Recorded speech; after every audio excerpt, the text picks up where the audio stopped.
Scary Mysteries Twisted Twos, Polybius video game, and Charlie No Face. Tales of hauntings, murder, and scary mysteries. Every week, Twisted Twos dives into a pair of uniquely terrifying true stories that are worthy of a more in-depth look. For this week, we focus on a creepy old-school video game and the curious case of Charlie No Face. Get ready for Scary Mysteries Twisted Twos. Number 1. Polybius video game. It's a video game that kills, a tool used by the government for mind control, a mysterious video game that doesn't even seem to exist. For a short time in 1981, a mysterious cabinet game landed in Portland, Oregon. The seemingly ordinary arcade console was called Polybius. With its bright green and yellow retro balloon sign, an ordinary black cabinet with red joystick, it looked like any other game in the arcade. But those who played it swear there's something seriously strange going on. The story goes that the game suddenly appeared in arcades around the Portland area in the early 80s.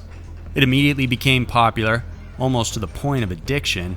Lines formed outside of arcades, and then fights would even break out on who would get to play the game next. Then the story took a sinister turn.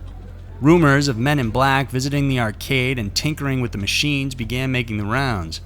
It's said these men collected data that was measured somehow by playing the machine. In some instances, they even took down the names of high scorers. To add to the mystery, it seems Polybius had an odd effect on its players as it induced amnesia, night terrors, insomnia, and even hallucinations. After 1 month of having the game around the Portland area, as quickly as it came in, it mysteriously vanished and was never seen again. For years, stories and rumors of it have haunted online forums.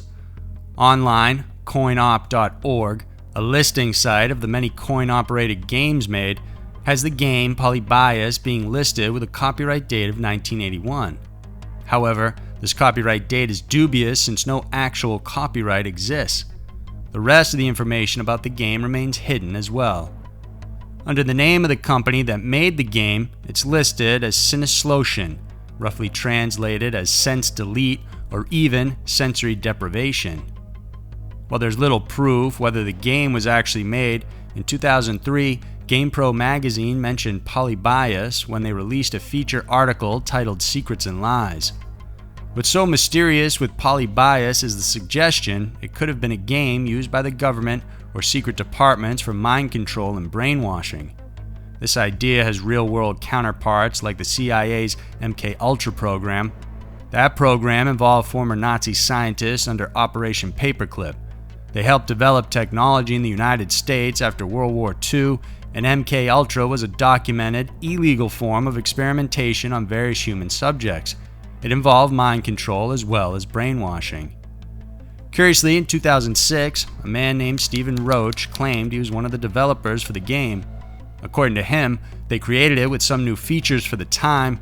However, when they released it, some kids got really sick and the developer panicked and recalled the game. Whatever the truth may be, there's no denying the tale and mystery of the Polybius game continues to remain strange even today. Number 2. Charlie No Face. During the 1950s and 60s in western Pennsylvania, rumors of an unusual sighting on Route 351 lingered in the area. These rumors centered around a man with no face who was said to stalk the streets. The man in question is real, and his name is Raymond Robinson. At 8 years old, he was reaching for a bird's nest at the top of an electric pole, but instead of touching the bird's nest, he accidentally hit a live wire, and a surge of 11,000 volts of electricity sent him flying to the ground. Within seconds, the shock burned through his eyes and nose and cost him one of his arms. The burns heavily disfigured Robinson's face. He no longer had eyes or a nose, and his mouth was barely there. However, he could still hear and he could still talk. Many of the doctors that initially treated him didn't think he would survive, but miraculously he did. But the years following weren't easy for him. Because of the horrific injuries, Ray became an unwilling recluse. And, without plastic surgery available to help him at the time, he also became an outcast, even among his family. Although he wasn't mistreated per se, Robinson was ostracized, and family members tried to separate themselves from him.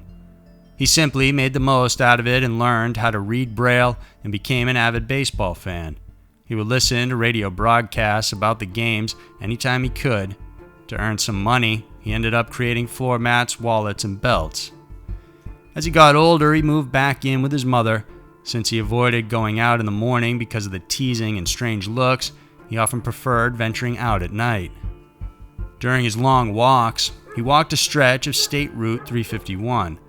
Since he was blind, he often felt his way around using a walking stick down the road. Although Robinson kept himself away from curious neighbors, on occasion he would entertain those who would approach him with friendly conversation in exchange for cigarettes or a beer. Many people often went out of their way to try and catch a glimpse of him walking the stretch of road. Of course, some of the people were friendly, but others were cruel, although this didn't deter him. Several times he was accidentally struck by cars on his nightly walks, and in several instances he was harassed by local teens. Some would pick him up, beat him, or take him around for a ride and dump him in the middle of nowhere. But despite all this, those who met Robinson and got to know him realized that there was nothing to fear. Underneath it all, he was incredibly kind and genuine. He never questioned why these things happened to him, but instead moved on and lived his life. By the time he got older, he stopped his late-night walks and moved to a retirement center in Beaver County, where he passed away at the age of 74 in 1985. He was buried right next to a young boy who had died when he was electrocuted on the same pole as Robinson 1 year before himself. While Robinson's disfigurement was a result of injury, his story and his nightly walks became a local myth around the Pennsylvania area. In local lore, Robinson's figure is transformed into the Green Man. Like any story, part of it has been embellished as it passed from one person to the other. The stories say he hid in an abandoned house, and that he was dubbed as the Green Man because of his skin, which is said to have turned green from the electric shock. For years, locals who heard the story passed it on to their children.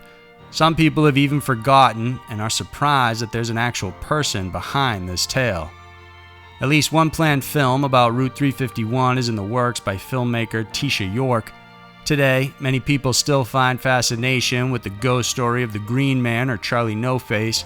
Some people think it's just a tale, but now many know that behind it was a man named Raymond Robinson.